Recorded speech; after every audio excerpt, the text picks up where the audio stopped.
Welcome to Holisticine. What you are about to explore is not just ancient philosophy.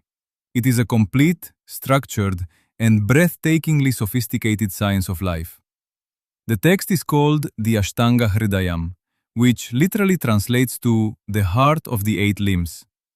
It was composed by the great Acharya Vata, who synthesized the entire knowledge of Ayurveda, from Charaka Samhita to Sushruta Samhita, into one comprehensive masterwork of 120 chapters across 6 divisions.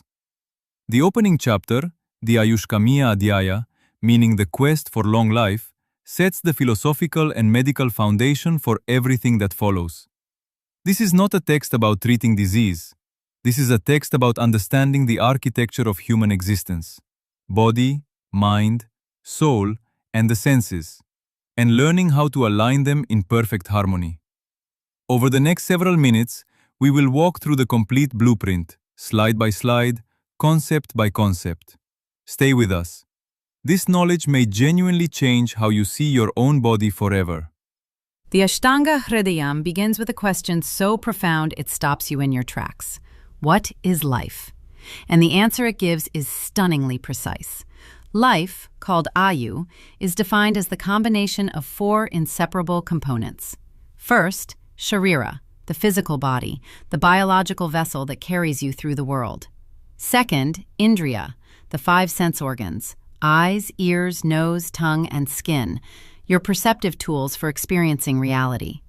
Third, Sattva, the mind, your cognitive engine, responsible for thought, emotion, and decision-making.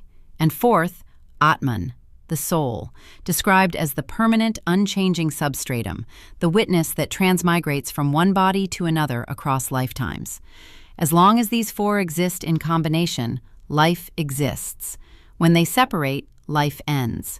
But here is where Ayurveda becomes extraordinary. It doesn't stop at defining life. It defines the purpose of life through 4 aims: Dharma, righteous action; Artha, ethically earned wealth; Kama, the fulfillment of righteous desire; and Moksha, ultimate liberation. Ayurveda's mission is to protect the Ayu so you can accomplish all 4. Where did this knowledge come from? The Ashtanga Hridayam tells us directly. According to the tradition of Ayurveda, this science is of divine origin. It was first known by Brahma, the creator, who transmitted it to Daksha Prajapati, who passed it to the Ashwins, the twin Vedic gods of medicine, who then gave it to Indra. From Indra, the knowledge descended to mortal sages, among them Dhanvantari, Bharadvaja, Nimi, and Kashyapa, who compiled it into treatises and taught it to disciples across lineages. Vagbhata synthesized all of this into the Ashtanga Hridayam, covering all 8 branches of Ayurveda equally.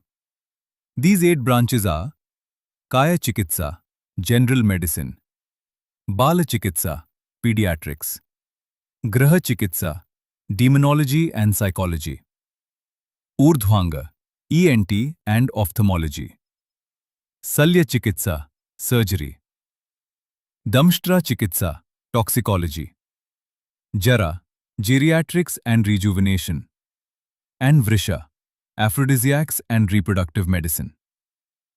Each branch is a complete science in itself. This was not primitive medicine.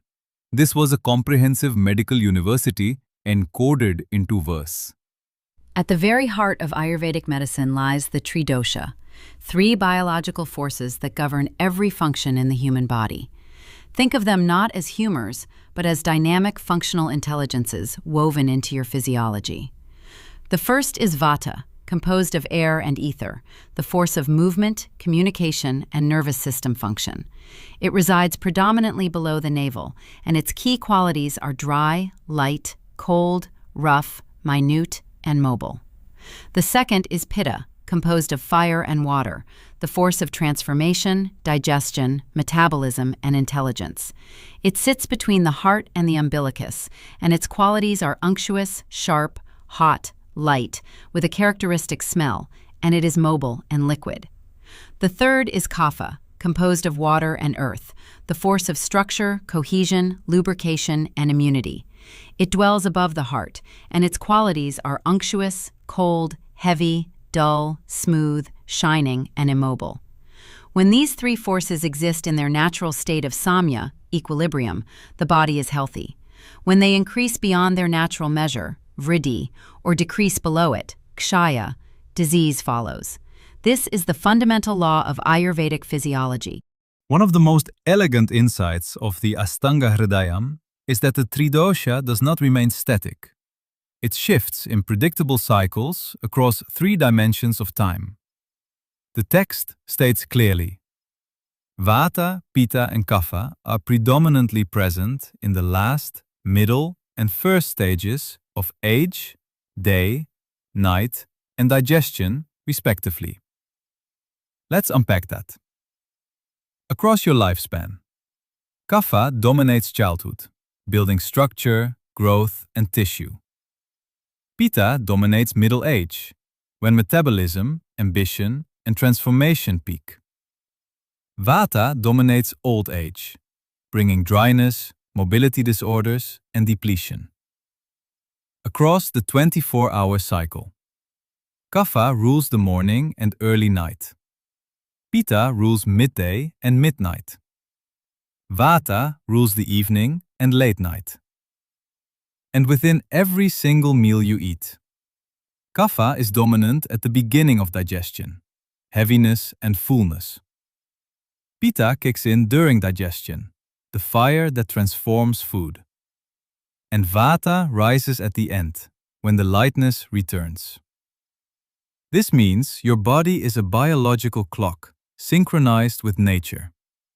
Living against these rhythms is, according to this text, one of the primary causes of disease.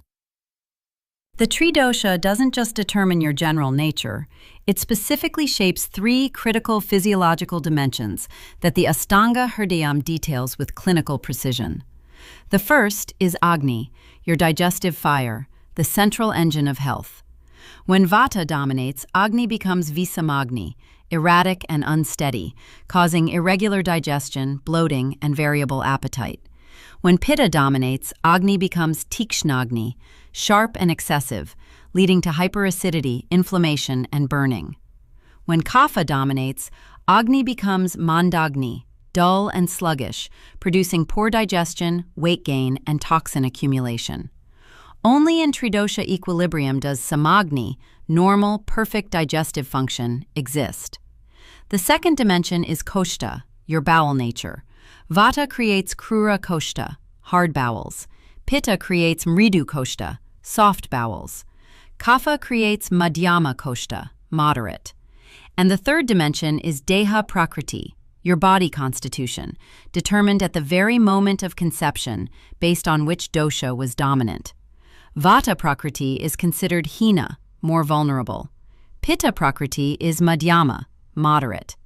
Kapha Prakriti is Uttama, most robust. This constitution never changes. It is your biological fingerprint. Beyond the doshas, the Ashtanga Hridayam identifies the 7 dhatus, the 7 tissues that form the physical body, and the 3 malas, the 3 essential waste products. The 7 dhatus are, in sequential order, rasa, plasma, whose function is prinana, nourishing and satisfying; rakta, blood, whose function is jivana, supporting life itself; mansa, muscle tissue, whose function is lepa, covering and protecting the body; medas, fat tissue, whose function is sneha, lubrication of all systems; asthi, bone tissue, whose function is dharana, providing structural support; majja, bone marrow, whose function is purana, filling the bone cavities; and finally, shukra, reproductive tissue, whose function is garbhotpadana, enabling reproduction and pregnancy. The 3 malas, essential waste products, are mutra, urine, shakrat, feces, and sweda, sweat. Critically, both dhatus and malas are classified as dushyas, elements that can be vitiated, corrupted, and damaged by the Tridosha when it falls out of balance. This is why dosha imbalance affects not just digestion, it corrupts tissues at the deepest level. This is one of the most profound and scientifically resonant models in all of classical Ayurveda, the tissue evolution pipeline, or Dhatu Parinama. The text is explicit. Tissues do not exist in isolation. They are an evolutionary cascade. Here is how it works. When you eat food, Agni, your digestive fire, transforms it into rasa, plasma. This first tissue then divides into 3 streams. One portion builds and maintains its own tissue. A second portion serves as nutritive material for the next tissue, rakta, blood. And a third portion becomes waste. Rakta then does the same, nourishing itself, feeding mamsa, muscle, and producing its waste. And so it continues. Mamsa nourishes medas, medas nourishes asti, asti nourishes maja, and maja nourishes sukra, the most refined, final tissue of the body. This pipeline has a devastating implication. A defect in the first tissue mathematically corrupts every tissue that follows. Poor nutrition, poor digestion, or a disturbed rasa dhatu doesn't just affect plasma. It degrades blood, muscle, bone marrow, and ultimately reproductive vitality.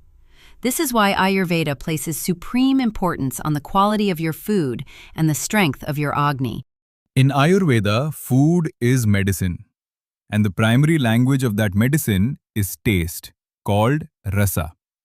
The Ashtanga Hridayam describes 6 fundamental tastes, each composed of specific elements and carrying specific physiological effects on the Tridosha.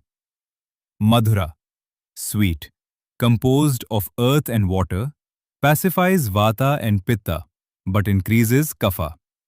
Think of foods like milk, rice, and dates.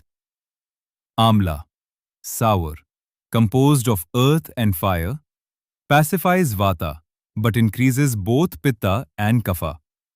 Think fermented foods or citrus. Lavana, salt, composed of water and fire, also pacifies Vata while increasing Pitta and Kapha.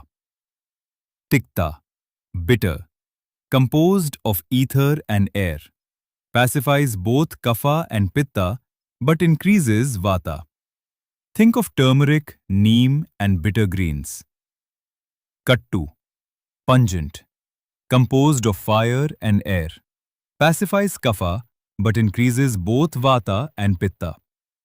Think of chili, ginger, pepper. And finally, Kasaya, astringent, composed of earth and air, pacifies Kapha and Pitta but increases Vata. Think of pomegranate or unripe banana. The governing principle is stated clearly. Increase comes from ingesting similar qualities. Decrease comes from ingesting opposite qualities. This is the fundamental law of Ayurvedic dietetics. Beyond taste, the Ashtanga Hridayam describes a sophisticated framework of 20 physical properties called the Gaurvadi Gunas, arranged in 10 pairs of opposites that govern how every substance affects the body. These pairs are Guru, heavy, and Lagu, light, Manda, dull, and Tikshna, sharp, Hima/Shita, cold, and Ushna, hot, Snigdha, unctuous/oily, and Ruksha, dry, Shlakshna, smooth, and Kara, rough, Sandra, solid, and Drava, liquid, Mrirdu, soft, and Katina, hard, Stira, immobile, and Sara, mobile, Sukshma, minute/penetrating, and Sthula, bulk, and Visada, clear, non-slimy, and Pichila, slimy. Every food, herb, and therapy possesses these qualities, and they directly affect the doshas by similarity or opposition. Additionally, every substance has a virya, its active potency, which is either ushna, hot, or shita, cold. And after digestion is complete, every substance undergoes vipaka, a post-digestive transformation, converting into one of three final states: madhura, sweet; amla, sour; or katu, pungent. These three concepts together, rasa, virya, and vipaka, form the complete pharmacological identity of any Ayurvedic substance.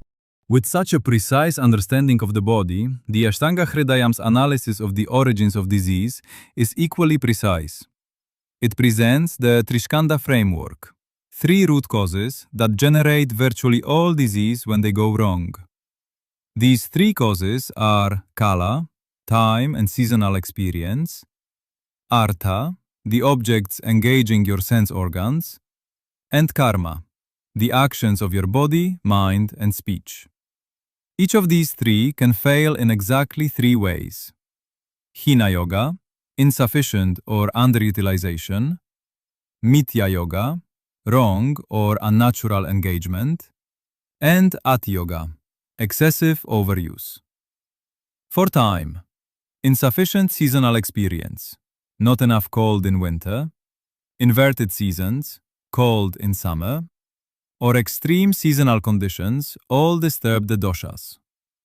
For the senses, not using them enough, using them wrongly, hearing harsh sounds, seeing violent images; or overstimulating them, blinding lights, deafening noise, all create internal damage.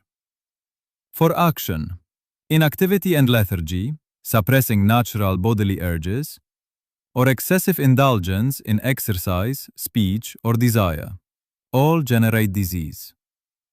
Only Samyak Yoga, proper, balanced utilization of all three, maintains health. Disease is not random. It is the mathematically predictable result of misalignment. When disease does arise, the Ashtanga Hridayam presents two fundamental therapeutic strategies, and it is remarkably direct about which is superior. The first is samana, palliation. This approach brings the disturbed doshas back toward normalcy through diet, lifestyle, herbs, and supportive measures, without physically eliminating the vitiated material from the body. It is the gentler approach, useful when the patient is weak or the imbalance is mild. But the text warns clearly, the vitiated material remains in the body, creating the potential for relapse. The second and superior approach is shodhana, elimination. This is the active physical removal of the vitiated doshas from the body through the 5 Panchakarma procedures. For Vata, the best shodhana therapy is vasti, medicated enema with sesame oil. For Pitta, it is vireka, therapeutic purgation using ghee. For Kapha, it is vamana, therapeutic emesis with honey as the key medium. The benefit of shodhana is stated boldly: 0 chance of relapse, because the root cause is extracted from the body entirely. This is why Panchakarma, even today, remains one of the most powerful detoxification and disease reversal systems ever developed in human history. Healing, according to the Ashtanga Hridayam, is never a solo act. It is an ecosystem, a 4-part structure that must function together for any treatment to succeed. These are called the Pada Chatushtaya, the 4 limbs of treatment. The first is Bhishak, the physician. The ideal physician must possess 4 qualities: professional efficiency, deep theoretical knowledge, vast practical experience, and purity of body, mind, and speech. The second is Dravya, the drug or medicine. The ideal medicine must be multi-purpose, possess high qualities, be potent and free from contamination, and be appropriate for the specific patient and disease. The third is Upashtata, the attendant or nurse. The ideal attendant must have affection for the patient, purity in conduct, skill in nursing procedures, and intelligence in applying them. The fourth is rogi, the patient. The ideal patient must be willing to spend on treatment, be obedient to the physician's instructions, have a clear memory of their symptoms and history, and possess strong willpower, sattvavan. The text then makes a striking declaration. Even if the other three limbs are imperfect, a master physician can still construct a cure. But without the physician, the entire structure collapses. The physician is the keystone of this arch. The Ashtanga Hridayam also presents a remarkably sophisticated clinical triage system, a disease prognosis grid that categorizes every illness into one of four categories. The first is Sukha Sadhya, easily curable. This applies when the patient is young and strong, the disease affects non-vital organs, symptoms are mild, onset is recent, and only one dosha is involved. Quick intervention here produces complete recovery. The second is Kritra Sadhya, curable with difficulty. These diseases require complex multimodal treatment, combining medicine, surgery, and cauterization. Recovery is possible, but demanding. The third is Yapya, palliable. Here, complete cure is not achievable, but the patient can maintain a stable, functional life by strictly following prescribed diet and wholesome regimens. Deviation from this regimen causes immediate relapse. The text poetically compares this to a ruined house held up by pillars, structurally compromised, but standing as long as the support remains. The fourth is Anupakrama, irreversible and to be rejected. These are diseases where all treatments fail, affecting vital organs, exhibiting fatal signs, with loss of sensory function and profound dosha involvement. The physician is advised not to take on such cases, to protect both the patient's dignity and the physician's ethical standing. And now we arrive at the synthesis, the complete equation of Ayu as the Ashtanga Hridayam presents it. Everything in this extraordinary text leads to this final, unified formula. It begins with Samyak Yoga, the proper, balanced utilization of time, the senses, and action. When you align your life with the rhythms of nature, engage your senses wisely, and act with appropriate measure, the Tridosha moves towards Samya Tridosha, equilibrium of Vata, Pitta, and Kapha. When the Tridosha is in equilibrium, Samagni, the perfect, steady digestive fire, is maintained. And when Agni is perfect, the tissue evolution pipeline flows without corruption, producing nourished dhatus, optimal tissue evolution from plasma all the way to reproductive essence, without toxic mala accumulation. The result of this entire chain? A long, healthy Ayu. A life fully equipped to pursue Dharma, Artha, Kama, and Moksha. The text then offers its final, unforgettable declaration. Ayurveda is not merely the absence of disease. It is the deliberate, architectural alignment of our inputs, energies, and tissues to fulfill the ultimate potential of human life. That is the blueprint of Ayu, and it has been waiting for over 1,000 years for you to find it. Thank you for watching Holisticine.